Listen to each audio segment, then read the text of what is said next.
নমস্কার বন্ধুরা, শ্রাবণী রান্নাঘরে আপনাদের সবাইকে স্বাগত জানিয়ে আমি আবারও একটা রান্নার ভিডিও নিয়ে আপনাদের সামনে চলে এসেছি। আজকের আমি আপনাদের চিড়ের হালুয়া বানিয়ে দেখাবো। আশা করি আপনাদের ভালো লাগবে। তার জন্য কিন্তু আমার পুরো ভিডিওটা আপনাদের দেখতে হবে। আর দেখা শুরু করার আগে একটা লাইক দেবেন, সুন্দর একটা কমেন্ট করবেন আর শেয়ার করতে ভুলবেন না। তাহলে চলুন আজকের আমি চিড়ের হালুয়াটা কিভাবে বানাই সেটা আপনারা একবার দেখে নিন। চিড়ের হালুয়া বানানোর জন্য প্রথমে আমি এখানে দেখুন গ্যাসটা অন করে একটা কড়া বসিয়ে দিয়েছি। এইবারে আমি কড়ার মধ্যে দিয়ে দেব ঘি। এখানে কিন্তু আমি 1 চামচ পরিমাণের ঘি দিয়ে দেব। এখানে 1 চামচ ঘি দিয়ে দিলাম। দিয়ে এবার ঘিটাকে একটু গরম হতে দেব। ঘিটা কিন্তু প্রথমে একটু গরম করে নিতে হবে। আর এখানে দেখুন আমার কিন্তু ঘি গরম হয়ে গেছে। এইবারে আমি এর মধ্যে দিয়ে দেব চিড়ে। এখানে আমি 1 বাটি চিড়ে রেখেছি। আর চিড়েটা কিন্তু আগে থেকে খুব ভালোভাবে বেছে পরিষ্কার করে আমি এখানে ঝেড়ে একটু রেখে দিয়েছি। তার কারণ দেখবেন চিড়ের মধ্যে কিন্তু ধুলো ময়লা আর ধান থাকে, সেই জন্য চিড়েটাকে কিন্তু খুব ভালোভাবে রান্না করার আগে ঝেড়ে পরিষ্কার করে ধানটাকে বেছে পরিষ্কার করে নিতে হবে।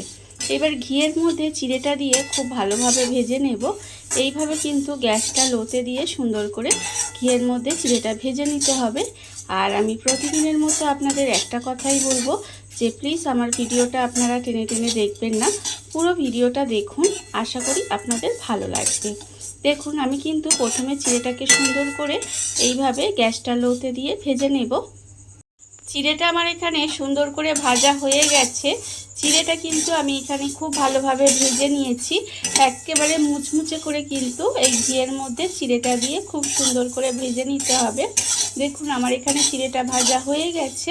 এইবারে আমি এটাকে আলাদা করে ঢেলে রেখে দেব।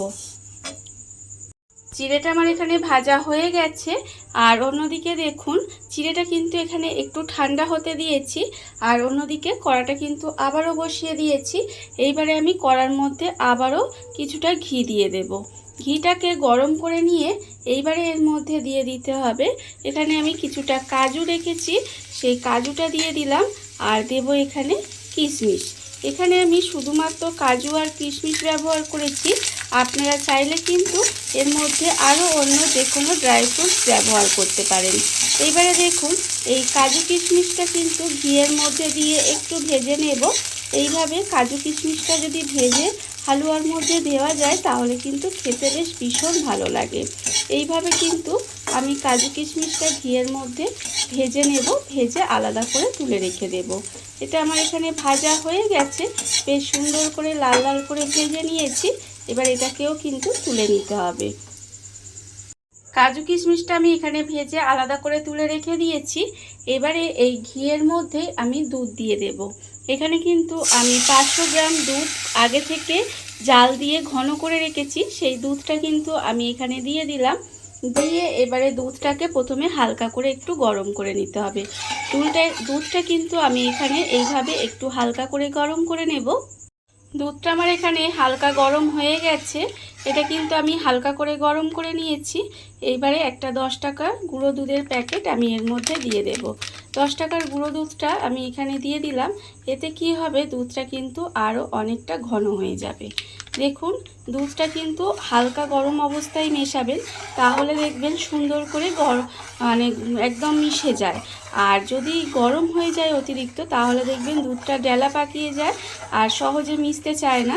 সেই জন্য এইভাবে একটু হালকা করে গরম হলেই দুধটা দিয়ে খুব ভালোভাবে মিশিয়ে নিতে হবে। এটা মিশিয়ে নিয়ে আমি একটু সময় রান্না করে নেব। দেখুন খুব সুন্দরভাবে কিন্তু দুধটা এখানে মিশে গেছে। এইবারে এর মধ্যে দিয়ে দেব আমি এখানে চিনি। এখানে আমি 1 বাটি চিনি রেখেছি, সেই চিনিটা এখানে দিয়ে দিলাম। আপনারা কতটা মিষ্টি খাবেন সেটা বুঝে কিন্তু চিনিটা ব্যবহার করবেন। এবার সমস্ত কিছু আবারও একটু খুব ভালোভাবে মিশিয়ে নেব। এটা কিন্তু খুব ভালোভাবে এইভাবে মিশিয়ে নিতে হবে। এটা যতক্ষণ চিনিটা গুলে আর একটু পাতলা হয়ে যাবে, আবার একটু ফুটিয়ে ফুটিয়ে কিন্তু আর একটু ঘন করে নিতে হবে। তাই এটা যতক্ষণ হচ্ছে ততক্ষণ আমি এখানে দেখুন যে চিড়েটা আমি ভেজে রেখেছিলাম সেই চিড়েটা কিন্তু এখানে ঠান্ডা হয়ে গেছে। আর এটা কিন্তু অবশ্যই ঠান্ডা করে নেবেন। ঠান্ডা হয়ে গিয়ে আরও সুন্দর করে মুচমুচে হয়ে গেছে। এইবারে এটাকে আমি মিক্সির মধ্যে দিয়ে নেব। মিক্সির মধ্যে প্রথমে চিড়েগুলোকে নিয়ে নিতে হবে। পুরো চিড়েটা আমি এখানে মিক্সির মধ্যে নিয়ে নিয়েছি। এইবার আমি এর মধ্যে দিয়ে দেব দেখুন 4টে ছোটো এলাচ। 4টে ছোটো এলাচ দিয়ে দিয়েছি। এবারে সবটা একটু গুঁড়ো করে নিতে হবে। এইভাবে ভালো করে কিন্তু এটা গুঁড়ো করে নেব। চিড়ে আর ছোটো এলাচটা দিয়ে আমি কিন্তু এখানে খুব ভালোভাবে গুঁড়ো করে নিয়েছি। দেখুন এটা কিন্তু আমার গুঁড়ো হয়ে গেছে। আর অন্যদিকে যে দুধটা আমি এখানে একটু ঘন হতে দিয়েছিলাম সেটাও কিন্তু ফুটে ফুটে অনেকটাই ঘন হয়ে গেছে। এইবারে আমি এই যে চিড়ের যে গুঁড়োটা সেটা আমি এই দুধের মধ্যে দিয়ে দেব। দেখুন এটা কিন্তু দুধের মধ্যে দিয়ে দিতে হবে। আর এটা রান্না করতে কিন্তু খুব বেশি সময় লাগে না, অথচ খেতে কিন্তু ভীষণ ভালো লাগে, ভীষণ ভালো খেতে হয়। এইভাবে কিন্তু আপনারাও একদিন হলেও বানিয়ে দেখবেন, আশা করি আপনাদের ভালো লাগবে। এইবার এই চিড়ের গুঁড়োটা দিয়ে খুব ভালোভাবে মিশিয়ে দিতে হবে যাতে দলা পেকে না থাকে। এইভাবে কিন্তু একটু ভালো করে মিশিয়ে নেব। দেখুন এইভাবে খুন্তি দিয়ে নাড়তে নাড়তে দেখবেন সুন্দর করে মিশে যাবে। চিড়েটা দিয়ে আমি খুব ভালোভাবে মিশিয়ে আমি কিন্তু এইভাবে একটু সময় রান্না করে নিয়েছি। দেখুন হালুয়া কিন্তু আমার এখানে রেডি হয়ে গেছে। এইবারে আমি এর মধ্যে দিয়ে দেব, এখানে আমি যে কাজু কিশমিশটা ভেজে রেখেছিলাম সেটা কিন্তু এর মধ্যে দিয়ে দিলাম।